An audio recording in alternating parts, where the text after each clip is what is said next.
Langkah pejabat pelaksana Gubernur Jakarta Heru Budi Hartono kayaknya belakangan ini banyak disorot orang.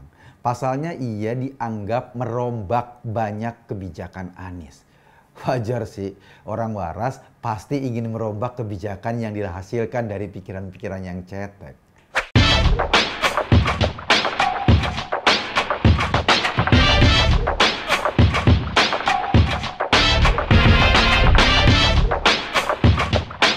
Bukan cuma itu, Heru juga mengganti orang-orang yang duduk di jabatan-jabatan strategis di era Anies. Misalnya, pertama ia langsung gercep mengubah struktur pengurus BUMD DKI Jakarta. Ada 3 BUMD yang dilakukan pergantian direksi atau komisarisnya. Misalnya, BUMD yang mengurus soal MRT, yang mengurus soal LRT, maupun Jakpro. Ketiganya memang andalan Anies waktu itu dalam melaksanakan program-program ambisiusnya. Bahkan saking ambisiusnya Anies sampai-sampai bisa membahayakan pimpinan BUMD tersebut. Sebut aja program Formula E. Lo inget dong balapan Tamiya? Program ini manfaatnya lebih sedikit dibanding dengan mudorotnya. Dan ini ditangani sama Jakpro atau Jakarta Propetindo. Tapi bau-bau keanehan sangat tercium di program ini. Bayangin, ada 560 miliar duit Pemda digelontorkan untuk membayar komitmen fee melaksanakan Formula E selama beberapa tahun. Dibayarkan sebagai komitmen fee. Jakpro diminta untuk menangani event yang digelar di ujung masa kepemimpinan Anies. Jadi dalam masa kepemimpinan Anies kemarin baru sekali digelar acara Formula E. Tahun-tahun berikutnya kan Anies udah nggak jadi pimpinan. Tapi komitmen fee-nya udah dibayarin. Kan bermasalah. Sampai sekarang juga hitung-hitungan untung dan rugi event Formula E kemarin nggak jelas. Dampak ekonomi dari perhelatan sehari di Ancol itu juga nggak kelihatan. Bukan cuma itu, KPK sudah mencium ada yang gak beres dari proyek ini. Untung aja sih Anies bisa diselamatkan ketika Nasdem buru-buru mendeklarasikan dia sebagai capres. Sehingga kalau dilihat dari hitung-hitungan politik, agak berat kalau kemudian KPK menetapkan Formula E dalam pusaran korupsi. Karena apa? Karena aktor utamanya sudah masuk ke dalam pusaran politik Pilpres. Kita ingat, saking beresikonya proyek Formula E itu, ada direktur Jakpro yang mengundurkan diri. Begitupun petinggi Jakpro yang bertanggung jawab pada event Formula E juga mundur. Barangkali mereka khawatir bakal dikorbankan demi ambisi seorang Anies. Wong kegiatannya sendiri nyerempet-nyerempet ke KPK, deket-deket ke Kuningan kalaupun acaranya dilakukan di Ancol.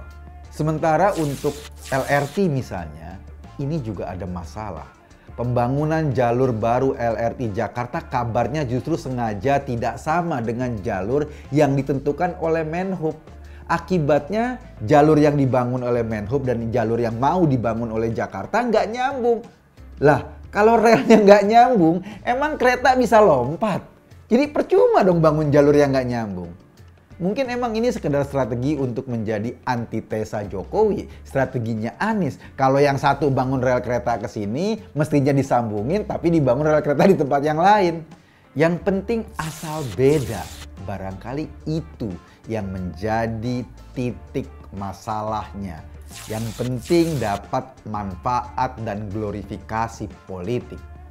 Jadi kalau kita lihat ya, BUMD selama di bawah Anies yang lebih banyak beban politiknya, kayaknya wajar kalau PLT gubernur yang sekarang akhirnya melakukan pergantian pimpinan di berbagai BUMD itu. Misalnya, meski PLT, dia kan juga bertanggung jawab terhadap kinerja DKI Jakarta ke depan.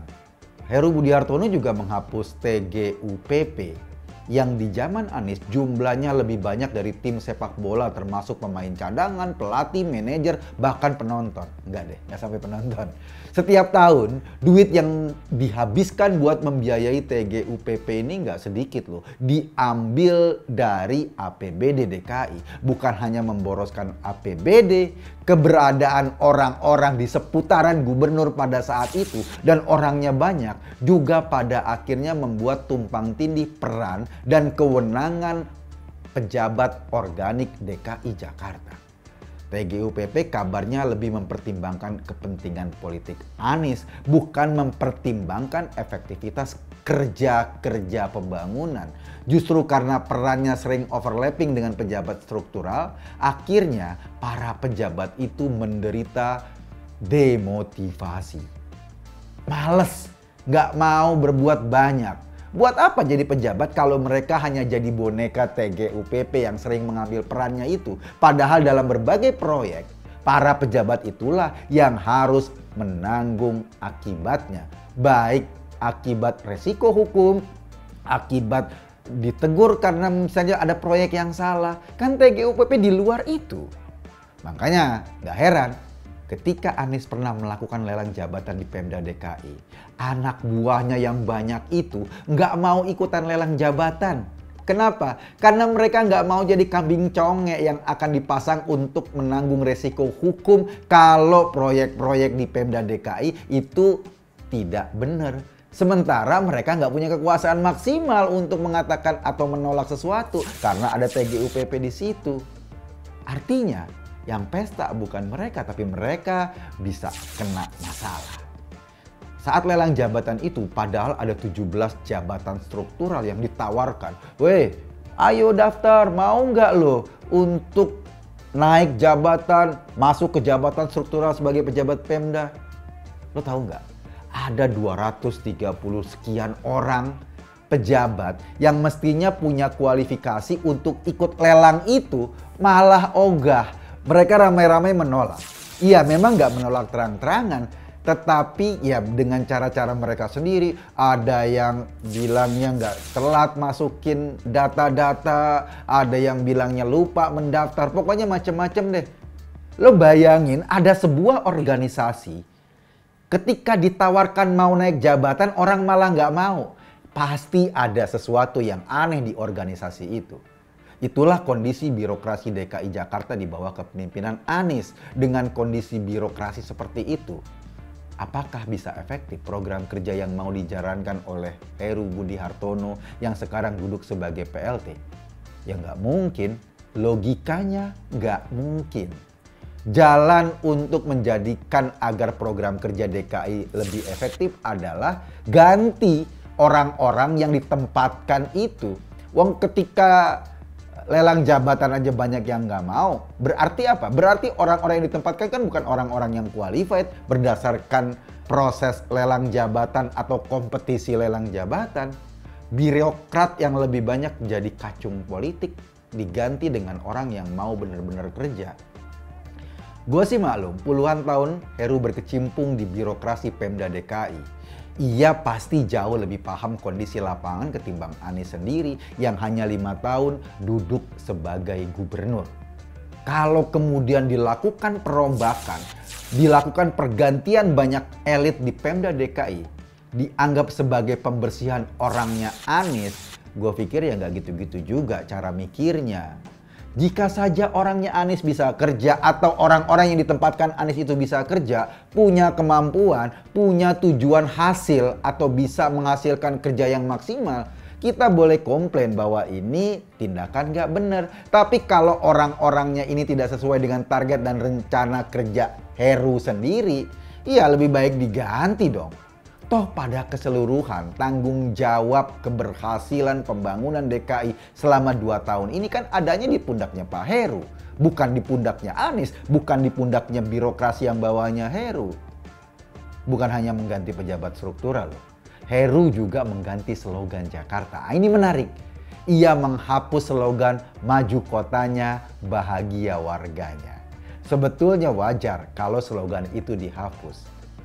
Menurut data statistik, hasil kajian Badan Pusat Statistik, justru indeks kebahagiaan warga DKI selama dipimpin Anies melorot turun, bukannya malah naik.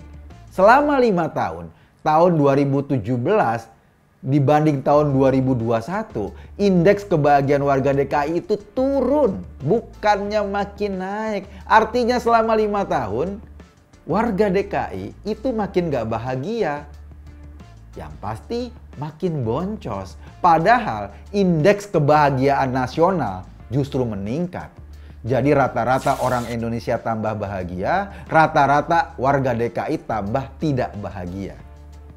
Turunnya indeks kebahagiaan ini sejalan dengan makin tingginya gap antara orang kaya dan orang miskin di Jakarta. Ini terlihat dari angka koefisien Gini yang terus melebar.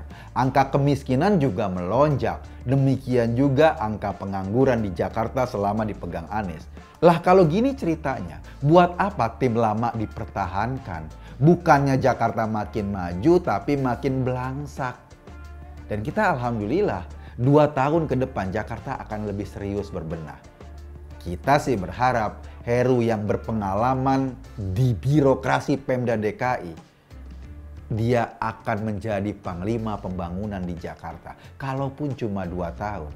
Kita berharap 2 tahunnya Heru itu lebih bermakna dibanding 5 tahunnya Anies.